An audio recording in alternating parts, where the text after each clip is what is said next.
Kaya po ako sumasama sa mga maisog rally. Maraming dahilan, ako po ay nakikiisa sa mga adhikain ninyo. Pero ang pinaglalaban ko po, Englishin natin kasi mas kilala yung freedom of speech. Alam niyo po, hindi kailangan maging abogado o mag-political science para maunawaan ang kahalagahan ng kalayaan sa pananalita at pamamahayag at pananampalataya. Sa Amerika, kung saan nakabase ang marami nating mga batas, ang unang-una sa konstitusyon nila, the First Amendment, diba, is the freedom of speech. Kasi, ang lahat ng karapatan, mapapaglaban mo lang kung nakakapagsalita ka. Ang gusto ko po talaga nung panahon ni Duterte, parang nawala yung mga lumang Maharlika at parang nagkaroon ng bagong dugong Maharlika, ang dugong Duterte. Hindi po tayo basta DDS, hindi po tayo loyal sa Duterte lang na pangalan. Loyal tayo sa nagmamahal sa Pilipinas. Nagkataon na yung pangalang Duterte ang nagmahal ng lubusan sa Pilipino. Malaya ka ba? Parang hindi. Masaya ka ba? Parang hindi. Bakit kaya tayo nagkakaganito? Parang kailan lang ang ayos ng mundo.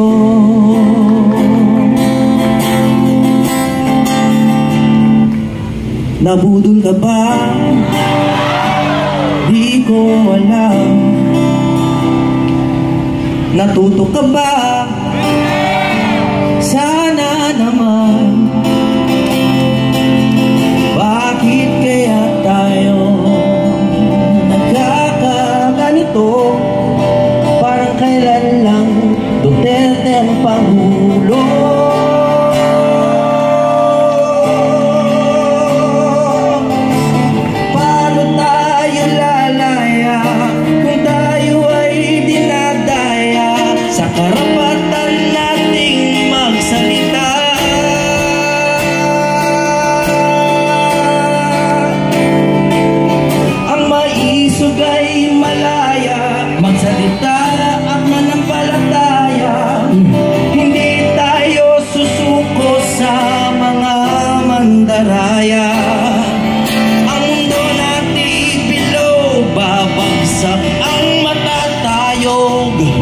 Sino ang matitira tayong maisog?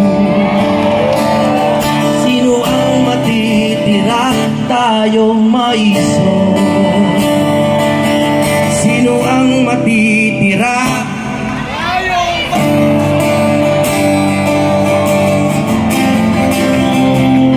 May boses ka ba? Di halata. Lalaban ka ba?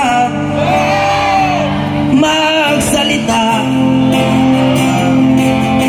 Bakit kaya tayo nagkakaganito? Sana Duterte muli ang Pangulo.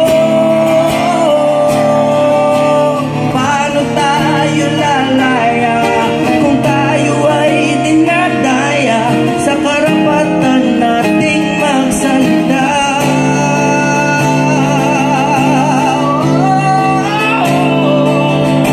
Maisog ay malaya, magsalita at manampalataya.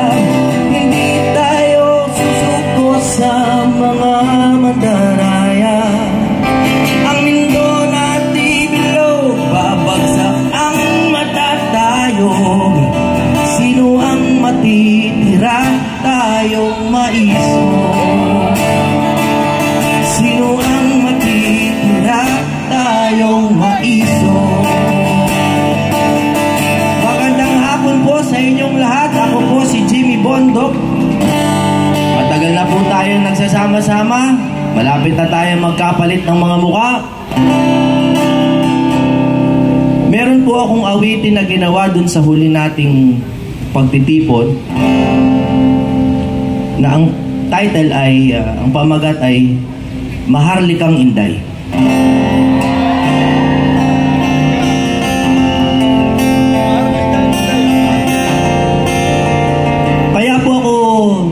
sumasama sa mga maisog rally. Maraming dahilan, ako po ay nakikiisa sa mga adhikain ninyo. Pero ang pinaglalaban ko po, Englishin natin kasi mas kilala yung freedom of speech.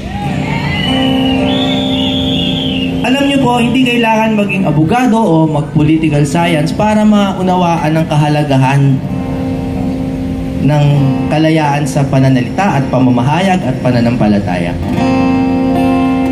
Sa Amerika, kung saan nakabase ang marami nating mga batas, ang unang-una sa konstitusyon nila, the First Amendment, diba, is the freedom of speech. Alam niyo ba kung bakit? Kasi, ang lahat ng karapatan, mapapaglaban mo lang kung nakakapagsalita ka. Kapag ang mga elite at ang mga nasa kapangyarihan ay hawak na ang lahat ng uri ng ating pakikipag-ugnayan sa isa't isa, nasa kanila na ang lahat at nawala na tayong lahat sa usapan. Nung panahon po ni Pangulong Duterte, sino ba dito yung mga sumuporta sa Pangulo natin? Nung panahon po ni Pangulong Duterte, 6 na taon siyang nanungkulan, 6 na taon niyang binigay ang buhay niya sa bayan, at 6 na taon din siyang binanata ng media.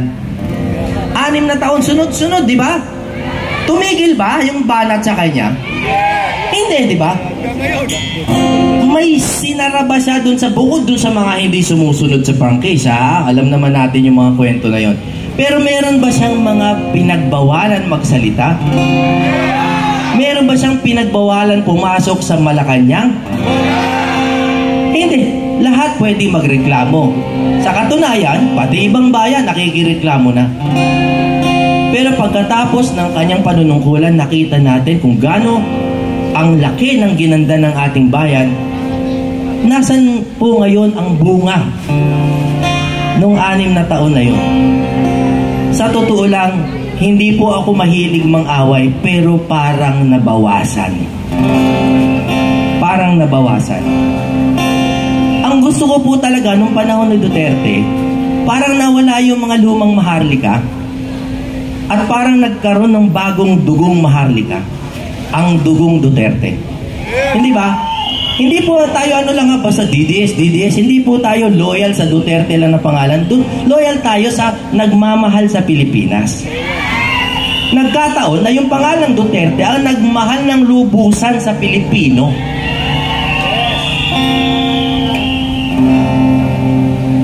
Nakakalungkot isipin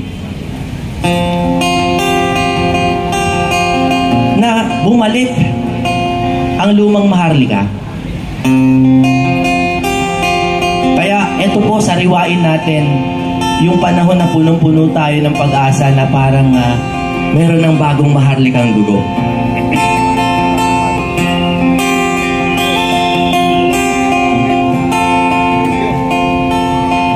Nagsimula na ang pagbabagong hinihintay, katotohanan na ang naghaharing salaysay. Hininto ang kasaysayang maharlika, maibalik ng tunay na mandirigma.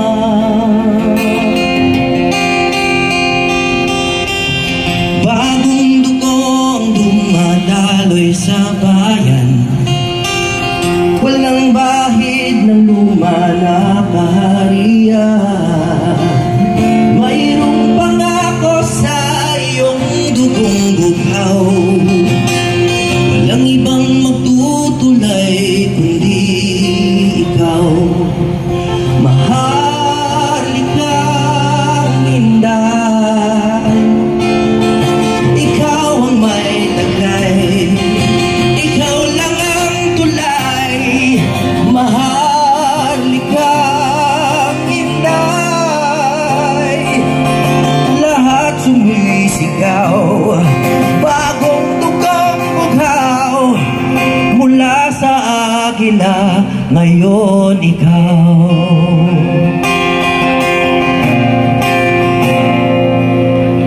Nananalantay sa iyong dugo ang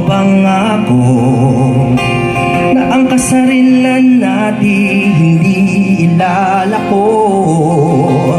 Ang bukas ay nakasalalay sa inyo. Kailangan lang ang matamis mo na, oo.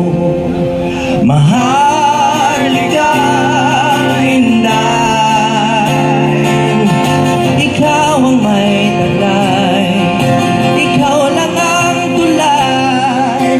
Maharlika, Inday, lahat sumisigaw, bagong dugong bughaw, mula sa agila, ngayon ikaw.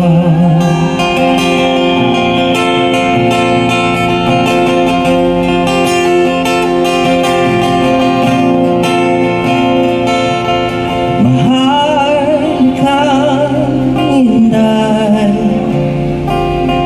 ikaw ang may taglay, ikaw lang ang tulay. Mahal ka, Inday,